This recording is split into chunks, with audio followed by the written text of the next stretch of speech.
Dear RRB pharmacist exam aspirants, pharmacognosy subject से classification of crude drug topic का आज हम रिवीजन करने वाले हैं टिप्स और ट्रिक के हेल्प से, जो कि आपके एग्जामिनेशन के लिए हेल्पफुल रहेगा।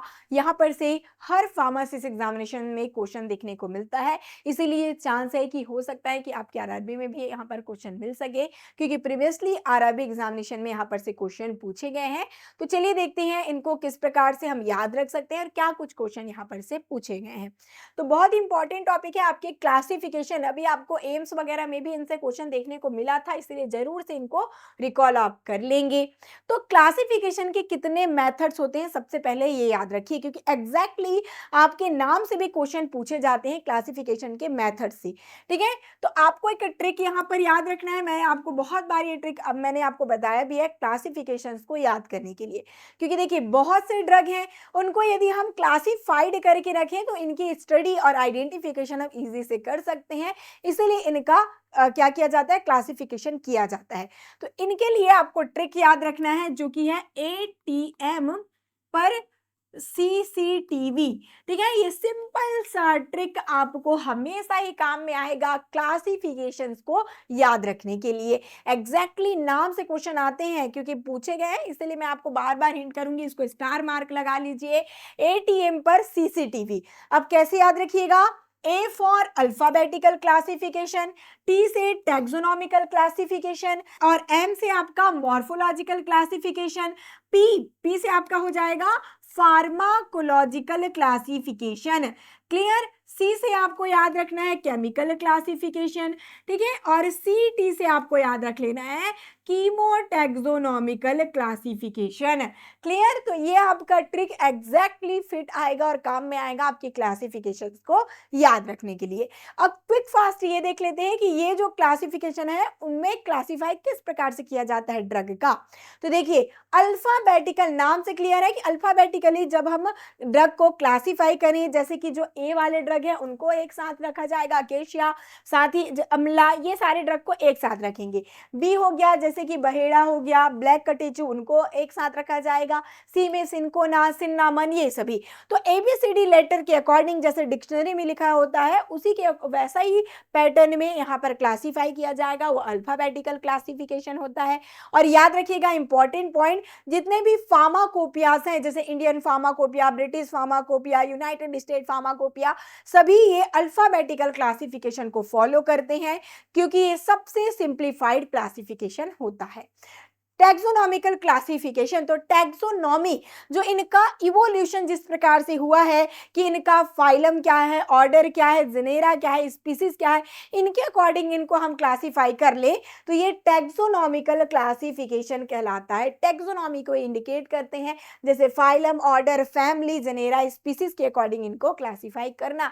जैसे कि सोलेनेसी फैमिली में जितने प्लांट आते हैं वो साथ रहेंगे, लेग्यूमिनोसी फैमिली वाले साथ, इस प्रकार से उनके क्लासिफिकेशन टैक्सोनॉमिकल क्लासिफिकेशन में आते हैं। बात करेंगे मॉर्फोलॉजिकल क्लासिफिकेशन, तो मॉर्फोलॉजी के अकॉर्डिंग जब इनको क्लासिफाई किया जाए, इट मीन जिस पार्ट का यूज कर रहे हैं उनके अकॉर्डिंग इनको क्लासिफाई किया जाए। जैसे कि लीफ, जितने भी ड्रग का लीफ पार्ट यूज होता है उनको एक साथ रखा जाए, बार्क वाला एक साथ, साथ ही रूट वाला एक साथ, स्टेम वाला एक साथ, तो ये आपके क्या कहलाएंगे, मॉर्फोलॉजिकल क्लासिफिकेशन। यहीं पर आप ऑर्गेनाइज्ड एंड अनऑर्गेनाइज्ड की स्टडी करते हैं, जो कि बहुत इंपॉर्टेंट है। ऑर्गेनाइज मतलब कि यदि हम डायरेक्टली पार्ट का यूज करें तो वो ऑर्गेनाइज्ड ड्रग कहलाते हैं, जैसे लीफ, बार्क, रूट, सूट, इनका। ठीक है, बट उनसे डिराइव्ड सब्सटेंस जैसे कि जूस का या जेल का या फिर कह सकते हैं लेटेक्स का, तो ये सारे किस में आते हैं, अनऑर्गेनाइज्ड। तो पूछा जाएगा यदि गम हो गया, लेटेक्स है, ओके, या फिर कह सकते हैं जूस है, तो ये सारे किस में आते हैं, अनऑर्गेनाइज्ड में आते हैं। क्लियर, तो ऑर्गेनाइज अनऑर्गेनाइज भी इंपॉर्टेंट है, स्टार मार्क लगा लीजिएगा, यहां पर से क्वेश्चन आ सकते हैं।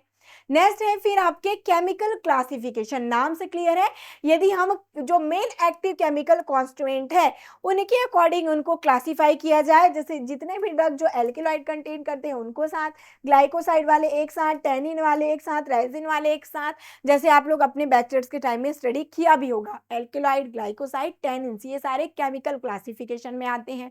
फिर आएंगे फार्माकोलॉजिकल क्लासिफिकेशन।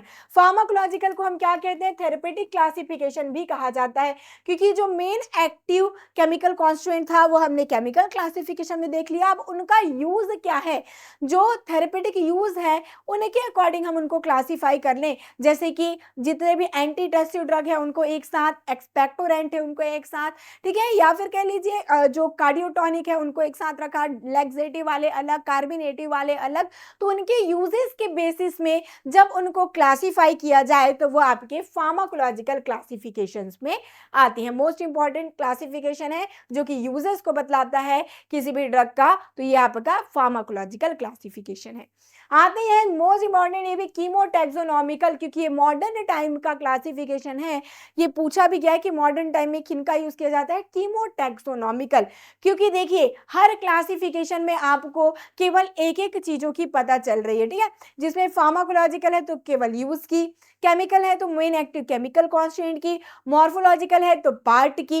बट यदि कुछ ऐसा क्लासिफिकेशन हो जिनमें दो चीजों का एटलीस्ट पता चल जाए तो यही है आपका, देखिए, कीमोटैक्सोनॉमिकल। यहाँ पर आपको मेन एक्टिव केमिकल कॉन्स्टिट्यूएंट और उनकी फैमिली, ठीक है, उनका जो टैक्सोनॉमी है, इन दोनों के बारे में आइडिया हो जाएगा। तो ये क्लासिफिकेशन कीमोटैक्सोनॉमिकल क्लासिफिकेशन कहलाता है। जैसे कि एग्जांपल है ट्रोपेन एल्केलॉइड सोलेनेसी फैमिली से मैक्सिमम है, ठीक है। तो ट्रोपेन एल्केलॉइड से ये पता चल गया कि ये एल्केलॉइड के केमिकल क्लासिफिकेशन में है और फैमिली क्या है इनकी, सोलेनेसी। तो ये आपके कीमोटैक्सोनॉमिकल क्लासिफिकेशन में आते हैं। क्लियर, आगे बढ़ते हैं। चलिए इनसे क्वेश्चन क्या आया है ये देख जाते हैं। तो क्या दिया है, what you mean by botanical identity of a medicinal plant. अभी बॉटेनिकल मतलब कि क्या कुछ है, ये आपका टैक्सोनॉमिकल को बोला जा रहा है, ठीक है। उनको हम क्या कहते हैं, टैक्सोनॉमी को ही बायोलॉजी, जो आपके बॉटेनिकल क्लासिफिकेशन भी कहते हैं, ठीक है। क्योंकि देखिए बॉटनी सब्जेक्ट में आपने प्लांट वगैरह का जब कभी भी नेमिंग और उनकी स्टडी की होगी, तो इसी प्रकार से आपने किया, टैक्सोनॉमिकली उनकी स्टडी करते हैं हम। तो देखिए बॉटनिकल आइडेंटिटी किस प्रकार से होगा, ऑप्शन से चलेंगे, species name, genus, species, sub species, variety, author and family. Correct यहीं पर हमारा हो जाएगा, क्योंकि देखिए मैंने आपको टैक्सोनॉमिकल क्लासिफिकेशन में क्या कुछ बताया, हम उनकी genus, species, sub species, variety, author and family की स्टडी करते हैं। तो करेक्ट आंसर हमारा बी हो गया। फिर यदि हम बात करें, चलिए, कि ऑप्शन ये हमारा सी क्यों कंफ्यूजिंग है, सी क्यों आंसर नहीं हो सकता, क्योंकि यहाँ पर genus, species, sub species, variety, family सभी दिया है, साथ ही एक्टिव प्रिंसिपल भी तो दिया है। बट एक्टिव प्रिंसिपल की स्टडी हम केमिकल क्लासिफिकेशन में करते हैं, ना कि बॉटेनिकल या फिर टैक्सोनॉमिकल में, ठीक है। एक्टिव केमिकल कॉन्स्टिट्यूएंट दिया गया, इसीलिए ये ऑप्शन रॉन्ग हो जाएगा। क्लियर, तो यहाँ पर करेक्ट आंसर हमारा जीनस, स्पीसीज हो जाएगा। और अभी के टाइम में बहुत से क्वेश्चन पूछे जा रहे हैं क्लासिफिकेशन से, तो इनको जरूर से आप लोग क्विक फास्ट रिवीजन कर लीजिए।